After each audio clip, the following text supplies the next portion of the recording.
Atos dos Apóstolos, capítulo 2, o verso 36, nos diz o seguinte: saiba, pois, com certeza toda a casa de Israel, que a esse Jesus, a quem vós crucificastes, Deus o fez Senhor e Cristo. Assentai-vos, irmãos. Esses dias, pesquisando um pouco sobre religiões, eu descobri, por exemplo, os 3 fundamentos do budismo. Interessante, o budismo ele se baseia no seu mestre, no Buda, se baseia no Dharma, que são aqueles ensinos baseados nas leis do universo, e também no Shanga. O Shanga, ele é aquilo que se diz da vivência budista em comunidade. Então, o Buda, as leis que regem o budismo e também a vida comunitária. Muito interessante. E o cristianismo tem lá suas bases. E as bases do cristianismo, elas não só são diferentes destas, mas como são também bases próprias, únicas, exclusivas. Daí a diferença grande do cristianismo para qualquer outra religião, pois o cristianismo não é uma religião. O cristianismo ele é naquilo que diz respeito à religião de fato. O cristianismo é a religião. Então essa exclusividade nos faz formar em nós, ou na nossa sociedade, muitos inimigos. A sociedade mundana, ela não convive bem com o cristão. Ela tem dificuldades. Ela não tolera o crente. Ela não tolerou o nosso Cristo, porque ela teria de nos tolerar. Se nós então vivemos o Evangelho de Jesus, a sociedade não terá um bom relacionamento conosco. Irmãos, eventos culminantes na história, eles existem, e no aspecto redentivo, nós observamos, por exemplo, a história de 2 Adães. O primeiro Adão, o Adão no Éden. O segundo Adão, o Adão Cristo, aquele que recupera o que o primeiro havia perdido. Vejam os irmãos que em ambientes distintos, esses 2 homens, eles vão promover alterações na história, não apenas na história humana, mas na história do universo. A Bíblia diz que a natureza geme. Irmãos, o pecado de Adão foi algo tão sério, o pecado no Éden foi algo tão profundo, que alterou, irmãos, aquilo que havia na natureza do universo. O pecado foi algo que atingiu a eternidade. E Deus, como sendo justo, Ele terá que resolver o problema no mesmo peso. Então o sacrifício precisava ser um sacrifício de sangue que pudesse também resolver o problema da eternidade. Pela manhã, hoje aqui, terminado o nosso estudo, um irmão veio conversar comigo, e na nossa conversa eu julgo isso muito importante, pois as pessoas estão lendo a Bíblia, estão pensando sobre ela, estão pensando sobre as doutrinas, sobre a salvação, e esse irmão me disse assim: Deus poderia salvar a humanidade assim, de outro jeito, no estalar de dedos. E eu disse para ele: eu já também pensei assim, por muito tempo, mas não havia outro jeito, que sem derramamento de sangue não haveria remissão de pecados. Era a única maneira de Deus nos resgatar da morte e da morte eterna, era resolvendo o assunto na pessoa de Jesus Cristo. Aqui, irmãos, esse texto lido, capítulo 2, o Espírito enche aqueles irmãos que estavam reunidos no cenáculo, cerca de uns 120. Algumas pessoas, ou muitas pessoas, eu diria milhares mesmo, pelo resultado, elas se juntam para observar que em plena 9 horas da manhã, eles pensavam que aquelas pessoas estavam embriagadas, estavam bêbadas. E aí de repente os 12 se levantam, dentre eles Matias, que havia sido eleito pouco tempo antes. Os 12 se levantam, e dentre os 12 Pedro, ele começa então a fazer uma bela exposição. Ele começa a fundamentar o valor do cristianismo e aquilo que estava acontecendo.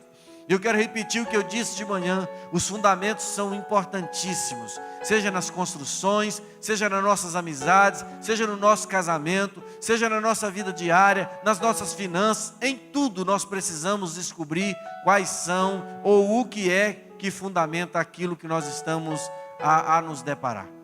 E aqui Pedro então começa a dizer sobre a base de tudo aquilo que estava ocorrendo. Primeiramente, Pedro diz para eles que aquilo era o cumprimento da profecia de Joel, capítulo 2. Nos últimos dias, o Espírito há de descer sobre toda a carne, os vossos velhos, os vossos jovens, etc. O Espírito descerá sobre vocês. Mas mais do que a descida do Espírito, havia, irmãos, algo muito importante dito ali naquele momento por Pedro, que aquelas pessoas entenderam, talvez nem todos nós possamos compreender isso, é que o fim dos tempos havia chegado. O fim das eras estava iniciando. Irmãos, o fim começa com o surgimento da igreja e a descida do Espírito Santo, em que Deus então chamaria toda a terra a juízo. E esse juízo se daria naquele juiz que havia ressurgido. Atos capítulo 17, Paulo pregando àquelas pessoas ali no Areópago em Atenas, ele diz a eles que haveria julgamento, pois o juiz havia ressurgido dentre os mortos. Então Pedro diz que eles estavam vendo o cumprimento da profecia, o fim havia chegado com a descida do Espírito Santo, e haveria então mudanças profundas no cosmos, haveria um julgamento final tenebroso para aqueles que estivessem longe de Deus, mas Pedro faz questão de afirmar que aqueles que clamassem, que invocassem o nome do Senhor, seria salvo. Então isso que vocês estão vendo aí de extraordinário, de estranho, saiba que isso marca o fim de todas as coisas, e o que vem por aí é algo terrível, de destruição, de julgamento, mas saiba que aquele que invocar o nome do Senhor será salvo.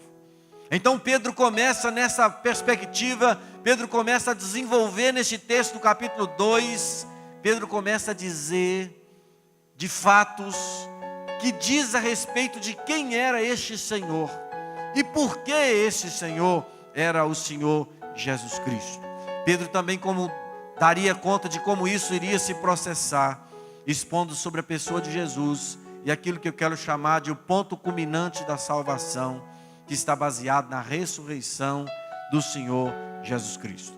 Primeiramente, irmãos, na pessoa do Messias que havia sido prometido. Quem era? Pedro diz de quem?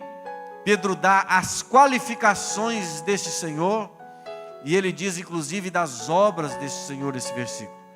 No versículo 22 do capítulo 2 nós lemos: a esse Jesus, a Jesus Nazareno, varão aprovado por Deus entre vós, com maravilhas, prodígios e sinais, que Deus por ele fez no meio de vós, como vós mesmo bem sabeis. Então quem é que vai livrá-los no dia final, quando vocês o invocarem? Esse alguém é aquele que vocês bem conheceram, que é Jesus o Nazareno, aquele que operou sinais e maravilhas dentre vós, aqueles que nós vimos realizando todas essas obras, e nós mesmos vimos realizar tudo isso que ele realizou. É ele. Vocês sabem de quem eu estou dizendo. Irmãos, o cristianismo tem base. O Senhor Jesus Cristo, ele tinha uma família, ele tinha uma localidade, tanto é que ele é chamado aqui de Jesus de Nazaré, Jesus Nazareno. As pessoas o conheceram, as pessoas o viram, as pessoas acompanharam a sua vida, os seus milagres. E eu quero ainda chamar a atenção dos irmãos no que diz respeito a essa promessa do Messias que se cumpre em Jesus, que o primeiro Adão, ele pendeu-se para a morte. É por isso, irmãos, que Paulo, escrevendo aos Romanos, no capítulo 3, 23, ele diz: porque todos pecaram e destituídos estão da glória de Deus. Todos pecaram, todos estão fora, todos estão longe de Deus. O pecado adentrou a raça humana em todos. Não há um que não possa escapar deste fenômeno tão macabro, tão terrível, de receber o pecado no seu nascimento. Deus haveria de resgatar o homem, e Deus, quero repetir para os irmãos que ele não precisava fazer isso. Deus é um ser distinto de nós. Nós vivemos e as nossas ações são ações que ocorrem pela necessidade. Você come, bebe por necessidade, você dorme. Tudo que nós fazemos tem um porquê, um motivo, uma necessidade. Em Deus não. Deus não faz coisa alguma por necessidade, pois Deus não necessita de coisa alguma. Mas o amor de Deus é o que o faz comunicar-se. O amor de Deus o faz relacionar-se. Eu diria que Deus nunca Ele deixaria de um bom diálogo. Deus não deixaria de ter uma boa conversa.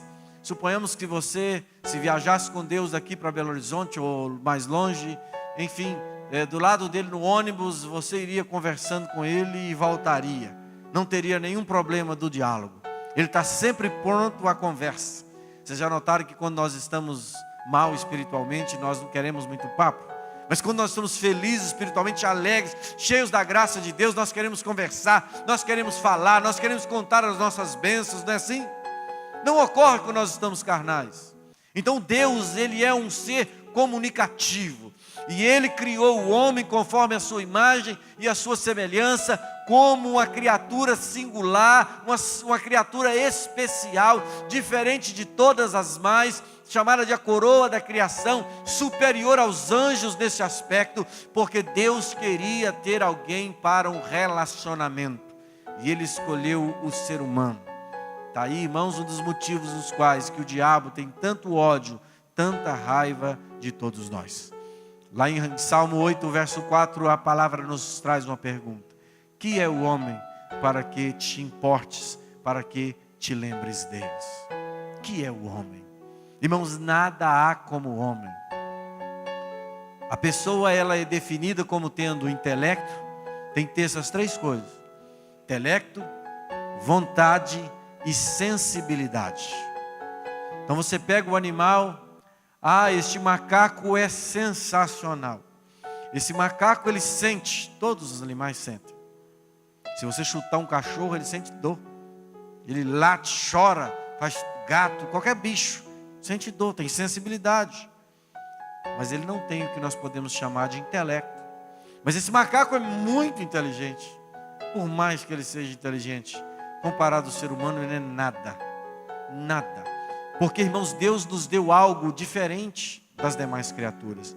Nós temos, irmãos, razão, nós temos inteligência e nós temos, irmãos, algo sensacional, que é a vontade. O poder de decisão está em nós, Deus nos deu. Só Deus tem essas três coisas. E nós temos as três coisas. Anjos, vocês já viram anjinhos? Eu nunca vi. Existem homenzinhos, mas não anjinhos. Nós temos a possibilidade, daquilo que Deus já nos deu, produzir seres, a imagem e a semelhança de Deus. Irmãos, isso não é pouca coisa, isto é muita coisa. E Deus um dia nos cobrará esta muita coisa de poder que Ele tem nos dado. O que é que nós estamos fazendo com ela? Mas voltando a Adão, o primeiro homem, o ambiente deste primeiro homem era completamente favorável. Adão vivia num lugar especial, comida à vontade, um clima hiper agradável, devia ser 22 graus, porque diz que o homem, para viver bem, tem que ter um clima de 22 graus, é um clima temperado, não é calor, não é frio, 22 graus, devia ser isso. Então um clima adequado, o local adequado, seguro, água pura à vontade. O Adão tinha tudo para ter, irmãos, uma vida de obediência a Deus. É sinal que nem sempre, irmãos, as nossas possibilidades positivas podem nos fazer acertar o caminho. Nem sempre. Até mesmo hoje isso continua valendo o que valeu para Adão. O segundo Adão, Jesus Cristo, foi totalmente diferente. Jesus teve muitos inimigos. Jesus viu doenças ao redor dele. Jesus viu os horrores, a fome. Jesus viu a guerra. Jesus viu o domínio do maligno, o mundo jaz no maligno. Tudo do contrário em relação ao primeiro Adão. Irmãos, quando eu e você vemos na televisão uma criança violentada pelo padrasto, ou até mesmo pelo pai, às vezes de 1 ano, 2 anos, seja qual idade for, causa em nós uma repulsa. Algo mexe conosco. Quando nós vemos, irmãos, a corrupção que desvia o dinheiro, irmãos, que seria enviado para os hospitais. Irmãos, isso mexe com a gente, nos deixa bravo, não é assim? Nos deixa irado, nos deixa enfurecido, tristes, às vezes até doentes. Agora você imagina com Jesus, como é que isso era? O ser mais sensível, mais amoroso, o ser que mais se preocupou com o ser humano, tanto é que veio para resgatá-lo do pecado e da morte. Jesus sofreu muito nesse ambiente completamente desfavorável a tudo aquilo que foi relacionado ao primeiro Adão. Tudo mesmo, enquanto o primeiro não obedeceu em nada, o segundo Adão obedeceu ao Pai em todas as coisas. É por isso que Jesus é chamado de Filho de Deus. Eu quero dizer algo que eu já tenho dito por algum tempo aqui, que às vezes quando se fala Jesus, o Filho de Deus, a ideia que nós temos é aquela ideia da carteirada, não é? Você sabe quem é meu pai? Não é assim? Meu pai é um sujeito importante, meu pai é um senador da república. Isso não está valendo muita coisa hoje, né? Mas meu pai é uma autoridade, meu pai é isto, meu pai é aquilo, não é? E se for mãe pode piorar ainda mais, né?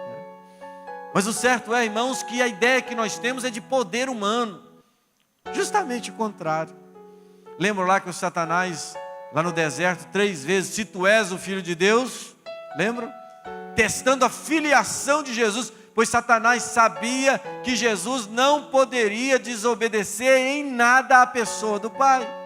E Jesus então, ele não dá espaço para o diabo ali naquele aspecto da tentação no deserto. Irmãos, vejam vocês que a encarnação de Jesus, as tentações que Jesus sofreu, é por isso que ele pode ser chamado de nosso sacerdote. Jesus conheceu as nossas mazelas, Jesus conheceu as nossas dificuldades, as nossas provações, os nossos medos, as nossas angústias, as nossas necessidades. É por isso que ele pode ser tirado dentre nós para ser colocado como sumo sacerdote, para levar até Deus as nossas causas. Em Jesus, a sua vida santa, os seus milagres, até chegar à cruz, o que se chama de ponto crucial. E ainda te digo mais, que a santidade de Jesus, a sua obediência aos seus pais, a sua obediência ao Pai Celestial, a sua vida justa, a sua pureza, a sua santidade, a sua autoridade, tudo isso o mundo não podia tolerar. O diabo não podia tolerar essas coisas. Satanás, ele que rege o mundo, doutrina o mundo, não podia tolerar essas coisas. Então a palavra de Deus nos diz lá no verso 23 do capítulo 2 de Atos: a este que vos foi entregue pelo determinado conselho e presciência de Deus, tomando-o vós, o crucificaste e mataste pelas mãos dos injustos. Na Bíblia Viva, que eu gosto muito, nos diz que o mesmo Deus permitiu a vocês utilizarem o governo humano. Irmãos, Jesus não pagou uma dívida para o diabo. Muitos podem ter essa ideia de que havia um problema em relação ao homem e à queda, e quando Satanás então derruba o homem, Satanás então fez 1-0 em Deus. Essa é a ideia que as pessoas às vezes podem ter. Isso não tem nada a ver, irmãos, com o aspecto da vinda de Jesus. Irmãos, quem levou Jesus para a cruz foi o Pai. Lá no livro de Isaías nós lemos que agradou o Senhor moê-lo. Agradou o Senhor levá-lo à morte, e à morte de cruz. Sabe para quê? Para que a justiça de Deus fosse satisfeita. Não havia outra maneira de o Senhor Jesus resolver o nosso problema do pecado, senão ir até a morte. Lembra quando Pedro disse que Jesus não iria ser levado de modo algum para a cruz, para a morte, e que ele foi repreendido duramente por Jesus Cristo? É porque a morte era o caminho necessário para que Jesus pudesse nos trazer a vida, nos pudesse trazer a salvação, e em Jesus está se cumprindo a promessa de salvação, feita lá em Gênesis 3,15. Quando o Senhor então foi passear no jardim, claro que Deus sabia de tudo, mas Deus faz de conta que não sabe de nada. E Ele começa a dizer no jardim: Adão, Adão, onde você está? Adão, chegou a hora do nosso culto, Adão. Adão, chegou a hora da nossa reunião. Era tardezinha, na virada do dia. O Adão estava escondido. Ele e Eva esconderam-se de Deus. Ah, Senhor, nós estamos nus. Algo aconteceu diferente. E quando o Senhor os encontra brincando de esconde-esconde, eles estavam vestidos com as roupinhas ruins de figueira, eles não tinham experiência com aquilo. E aí vem a primeira prova de como ocorreria com o Messias.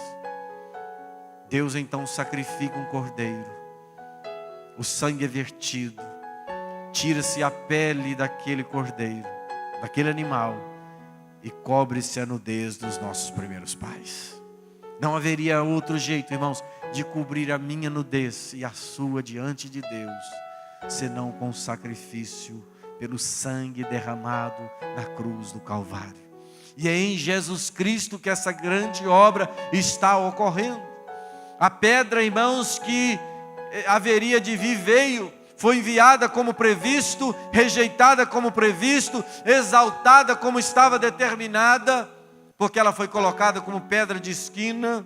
E apesar de a cruz ser um ponto importantíssimo, dificílimo no caminho de Jesus, foi no evento posterior à crucificação, foi no evento posterior, no evento em que, depois de 3 dias, aquele sepulcro vê algo como nunca havia visto. Aquele ser sepultado 3 dias antes, ele ressurgiu dentre os mortos. Jesus ressuscitou, irmãos. Ele não apenas morreu em nosso favor, ele ressuscitou para nos trazer vida. E é nessa ressurreição do Cristo vivo que nós temos o ponto culminante mais alto da salvação. Eu vou falar um pouquinho do diabo na história. O diabo no Éden, ele teve um grande feito. Ele derrubou os nossos primeiros pais, e com nossos primeiros pais, toda a raça humana caiu. Eu e você caímos também.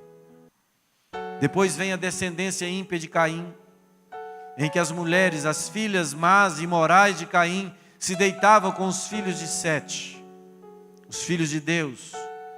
Deus então mandou o dilúvio sobre a terra. Satanás deve ter ficado muito feliz. Muito. Passado um tempo, irmãos, Deus levanta Abraão, Israel. Israel se torna um povo idólatra. Quando Jesus nasce, o diabo também fez todo o possível para impedir a caminhada daquele menino, matando. E aí perseguiu o menino que fugiu para o Egito. Quando adulto, veio a tentação no deserto. Mas por fim não tinha outra alternativa para o diabo. Então o diabo orquestrou a morte de Jesus. Vamos matar este que já é chamado de Filho de Deus, que faz esses milagres, que até agora não vi pecado nele, vamos matá-lo. E Jesus então é levado a um julgamento injusto, é levado, irmãos, a uma condição terrível, é levado, irmãos, no caminho do Gólgota, a cruz do Calvário, e ali o Senhor Jesus, ele diz: está consumado. Ele entrega o seu espírito e é levado à sepultura, sendo sepultado por aqueles seus chegados. Mas a palavra de Deus nos diz que ao terceiro dia ele ressuscitou. Deus ressuscitou, nos diz o verso 24, solta as ânsias da morte, pois não era possível que fosse retido por ele. Mas em Jesus não se acha pecado. Então a morte tem que devolvê-lo. A morte não pode segurá-lo. A morte tem que expulsá-lo daquele lugar, porque não daria mais para segurá-lo. A morte então não pôde deter o Senhor Jesus. E esse verso 24 na Bíblia Viva traz assim a palavra: a morte não podia segurar aquele homem nas suas garras. Ela deve ter tentado, mas ninguém poderia segurar aquele que não tem pecado. Pedro então está falando desse Senhor, desse que viria, o Messias prometido, e aí ele vai invocar ou evocar a autoridade de Davi. Porque dele, de Jesus, do Messias, disse Davi: sempre via diante de mim o Senhor, porque está à minha direita, para que eu não seja comovido. Aqui ele está fazendo referência ao salmo que nós lemos na introdução, o salmo número 16, está no verso 25. Pedro ainda está dizendo que Jesus fortalecia Davi. É por isso que Davi, no clamor do salmo de número 16, o Davi diz que ele não temia ninguém e a nada, porque Deus estava com ele, Deus o estava protegendo, Deus o segurava, o mantinha sob a sua destra. Então Davi não temia, mas Davi não estava dizendo apenas de si. E na Bíblia Viva, a tradução do verso 26 nos diz assim: não é de admirar que o meu coração esteja cheio de alegria. Não é de se admirar que a minha língua grite os seus louvores. Davi não temia a morte, Davi não temia nada, porque ele sabia, diz o texto do Salmo 16, que o santo não veria a corrupção. Não enfrentaria a morte, e nem o seu corpo sofreria qualquer alteração daquela constituída na carne. Pedro, porém, discursando para aqueles milhares de ouvintes, Pedro diz para eles algo que era uma espécie de, chamando aquelas pessoas à compreensão e à lógica. O Pedro nos diz assim, no verso de número 29, varões, irmãos, seja-me lícito dizer-vos livremente acerca do patriarca Davi, que ele morreu e foi sepultado, e entre nós está até hoje a sua sepultura. O Davi está dizendo, numa linguagem bastante comum nossa, ele está dizendo assim, irmãos, peço licença a vocês, licença até o próprio Davi, com todo respeito, o Davi morreu, não foi isso que aconteceu com ele? E a sepultura dele está entre nós, e pelo que eu sei, continua do jeitinho que estava. Ou seja, o que o Salmo 16 está dizendo não estava relacionado à própria pessoa de Davi, que era um profeta, mas estava relacionado a outrem, a quem este estava se relacionando. Pedro está dizendo, ele dizia do Cristo que haveria de vir.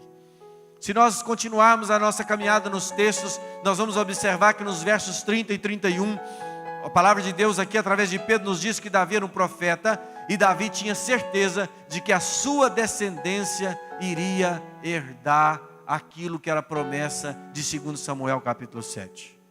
Na Bíblia Viva diz que ele seria chamado Messias. Na Corrigida diz de Cristo que Mexiá se assentaria no trono, um descendente no trono eterno de Davi. Então cumpriu-se em Cristo. Sabe por quê? A sua alma não foi deixada no Hades. A alma de Jesus não foi deixada no inferno, no Sheol. E nem o seu corpo viu corrupção alguma. Na pessoa de Jesus está se cumprindo e não na pessoa de Davi. Então Pedro, neste momento do texto, ele está pronto para dizer aquilo que eu penso que ele tinha como muito importante. Mais importante até ali na sua argumentação é quando ele diz a respeito de Jesus a seguinte palavra. Ele diz assim: Deus ressuscitou a este Jesus, do que todos nós somos testemunhas. Irmãos, esse texto não é qualquer texto. Esta palavra não é qualquer palavra, é a palavra de Deus, dizendo a respeito do evento mais importante da história, que Deus o ressuscitou dentre os mortos. E todos nós vimos a Jesus. Irmãos, o cristianismo, irmãos, não pode ter um Jesus morto sem ter ressuscitado.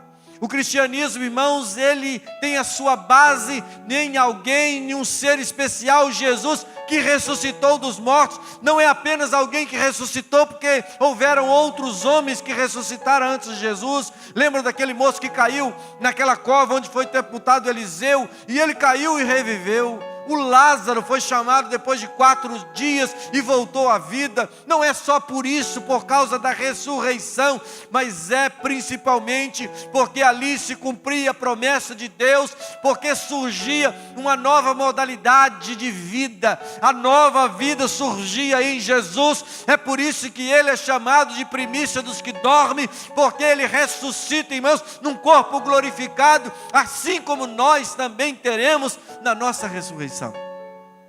Jesus ressuscitou. Deus o ressuscitou. Ele ressuscitou a esse Jesus. É o mesmo Jesus que Davi estava dizendo. Que vocês às vezes ficam pensando, Pedro está dizendo mais ou menos isso, vocês ficam pensando que Davi estava dizendo dele, e com todo respeito, vocês estão enganados. Ele estava falando de Jesus, em que nós todos fomos testemunhas da sua ressurreição. Nos 40 dias Jesus passou andando com aquele povo, com os chegados, não é assim? Na primeira, antes de morrer e antes de ressuscitar, era com todo mundo. Depois foi para os chegados, foi para a igreja, foi para as pessoas especiais. Jesus ressuscitou, e por conta de ter ressuscitado, o Senhor Jesus está à destra do Pai. Cumpria-se o Salmo 110. Quando o mesmo Davi disse o Senhor ao meu Senhor: assenta-te à minha direita. E tendo o Pai aceito o sacrifício de Jesus, eles então enviam o Espírito Santo. Deixa eu dizer para os irmãos uma coisa. A vida de Jesus, os ensinos de Jesus, não podem salvar ninguém. Sabia disso? Eu vou viver tudo que Jesus viveu. Mentira, ninguém consegue. É impossível viver a vida de Jesus. É impossível. A menos que você o tenha como Senhor e Deus. Senão não tem jeito. Então os ensinos de Jesus não salvam ninguém. A vida de Jesus sem pecado também não salva ninguém. O que salva o homem do pecado é sua morte na cruz. Mas havia ainda alguns aspectos para completar essa obra consumada de Cristo. Passados 3 dias, Jesus ressurge dentre os mortos. Passou mais uns 40, Jesus foi assunto aos céus. E o que podemos dizer por inferência é que, tendo chegado Jesus no trono da graça do Pai Celestial, alguns dizem que possivelmente o Espírito Santo já estava em pé, esperando o momento dele, porque o Filho havia feito a sua parte. Agora era hora de o Espírito também fazer a dele. Então, irmãos, o Senhor Jesus entrega a sua obra ao Pai, para atender a justiça de Deus, Pai. Então o Pai toma aquela obra de Jesus e Ele diz mais ou menos assim: eu aceito a sua obra. Neste momento, irmãos, os dois, tanto o Pai quanto o Filho, eles devem ter uma linguagem humana, olhado para o Espírito Santo e falado: agora é a sua vez. Sabe que momento foi esse na história? Sabe que momento foi esse? Os discípulos e aqueles 120 irmãos continuaram em jejum e oração, louvando, cantando a Deus. De repente, quando eles menos esperavam, talvez eles estavam inclusive assentados, reunidos no cenáculo. A Bíblia diz que o Espírito Santo desceu em Atos 2, como línguas repartidas como que de fogo. E ele desceu sobre aqueles irmãos, e aqueles irmãos foram cheios do Espírito Santo. Agora esses irmãos estão sendo dados como embriagados e bêbados por vocês que estão assistindo tudo isso. Eu quero dizer para vocês que isso ocorreu aqui agora, a descida do Espírito Santo, porque o Jesus que haveria de vir veio, viveu, morreu, mas foi ressuscitado pelo Pai. E Ele então enviou a pessoa do Espírito Santo para habitar entre nós. E o que vocês estão vendo aí é uma ação espetacular, sensacional do Espírito Santo. Tendo recebido do Pai a promessa do Espírito Santo, diz Pedro aí, derramou isto que agora vocês estão vendo e vocês estão ouvindo. Irmãos, foi grande a glória, grande a alegria daqueles irmãos que conheceram Jesus, que viram a pessoa do Verbo encarnado entre eles, o viu crucificado, sepultado e depois o viu ressurreto, e agora podem ver inaugurada, irmãos, a descida do Espírito Santo sobre aquela igreja. Aquilo era de fato algo, irmãos, extraordinário, era algo terrível, era algo, irmãos, grande demais. E aí Pedro está dizendo: o que está acontecendo aqui de grande é aquilo que houvera sido prometido por Deus o Pai, mas que se cumpre na pessoa de Jesus, porque Jesus ressuscitou, tendo recebido a promessa do Pai, e agora cumpre-se também a promessa da descida do Espírito Santo. E ainda diz Pedro para eles o seguinte: olha, eu posso garantir para vocês, para todos vocês que aqui estão, deixa o Pedro falar, que a esse Jesus, a quem vós crucificaste, é o verso que nós lemos no 36, Deus o fez Senhor e Cristo. Irmãos, a igreja primitiva, ela não havia compreendido tudo de Jesus. Tendo compreendido tudo depois da sua ressurreição e da descida do Espírito Santo. Pois é o Espírito Santo que ilumina, que tira a venda dos olhos. É o Espírito Santo que tira a escama dos nossos olhos. É o Espírito Santo, irmãos, que adentra a nossa mente e leva a nossa mente cativa até o trono de graça, para que nós possamos compreender os mistérios da salvação. É o Espírito Santo, irmãos, que quebra o nosso coração de pedra, que tira a nossa preguiça, irmãos, espiritual. É o Espírito Santo que entra, irmãos, e faz a obra especial, usando a palavra, o sacrifício de Jesus. Mas é o Espírito Santo que faz toda esta obra. Então, irmãos, ali, através da ressurreição de Jesus, Pedro está dizendo: Deus o fez Senhor e Cristo. Ele é o Messias, Ele é o Senhor. Meus irmãos, eu quero dizer-lhes que grande coisa aquelas pessoas estavam tendo de revelação da parte de Pedro pelo Espírito Santo. Deus o fez Messias na sua ressurreição. Na sua ressurreição, Deus o fez o Filho do Homem. Deus o fez o sumo sacerdote. Deus o fez profeta, Deus o fez o servo sofredor de Isaías, Deus o chamou de Senhor, que é Kyrios no grego e Jeová no hebraico, Deus o fez Salvador e Logos, Deus o fez Deus. É isso, irmãos, que a igreja primitiva está tomando posse a partir da ressurreição de Jesus Cristo, e é por isso que a igreja reunida pudera cantar, irmãos, ao longo daqueles séculos iniciais da igreja e até hoje: ó profundidade das riquezas e da sabedoria. É por isso, em Jesus, na sua ressurreição, veja os irmãos ainda, que a igreja pôde cantar aquilo que está lá em Filipenses capítulo 2, que sendo Ele Deus, não teve por usurpação ser igual a Deus, esvaziou-se, aniquilou-se, deixou a sua glória, tornou-se o pior dos homens, mas Deus o exaltou e lhe deu um nome que é sobre todo nome, que é em cima no céu, embaixo na terra, em qualquer lugar que for invocado o nome do Senhor. É o nome do Senhor, porque o Senhor ressurgiu dentre os mortos. É por isso que a igreja expressava Maranata, aguardando a entrada triunfante de Jesus, até mesmo nas suas reuniões, porque aquele que morreu não está entre nós, porque Ele ressurgiu dentre os mortos.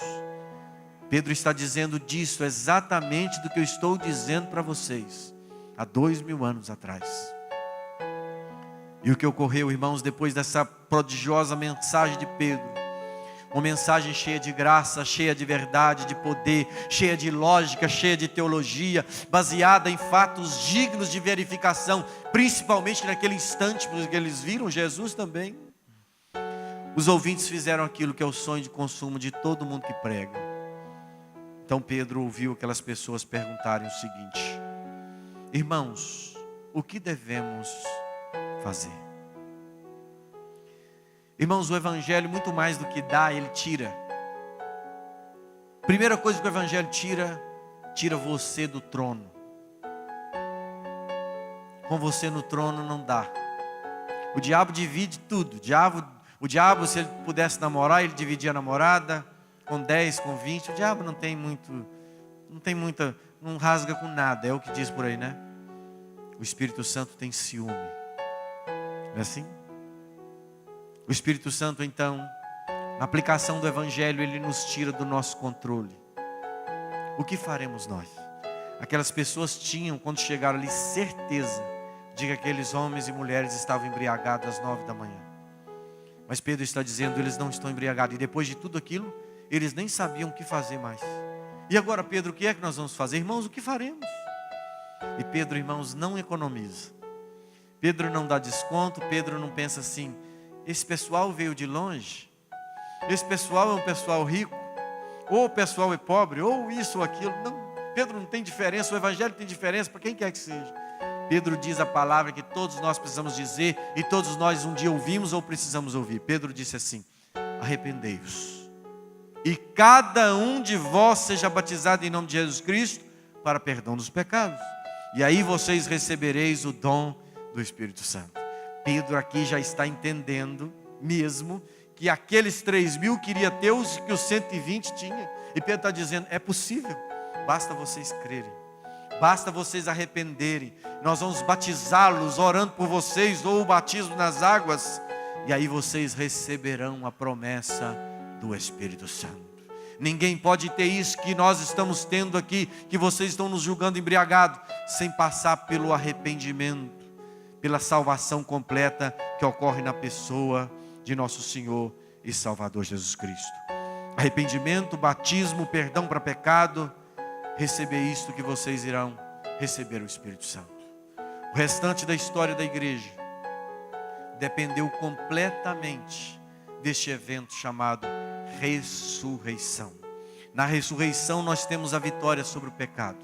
Na ressurreição nós temos a vitória sobre a morte. E nós temos uma vida como habitação do Espírito Santo. O nosso Cristo não está entre nós, porque Ele ressurgiu. Mas o nosso Cristo, Ele está dentro daquele que um dia arrependeu e creu no Evangelho de Deus. Mas tudo isso porque o Senhor Jesus ressurgiu dentre os mortos. Por isso nós podemos cantar, porque Ele vive, eu posso crer. O nosso Senhor vive, está à destra do Pai, intercedendo por nós. O nosso Redentor vive, o desejado das nações, Ele vive. O Senhor dos exércitos está conosco, o Todo-Poderoso, o Alfa e o Ômega, o princípio e o fim. Por isso é que a igreja se reúne sempre para glorificar a majestade deste Deus, que vive e que reina para todos sempre. Amém.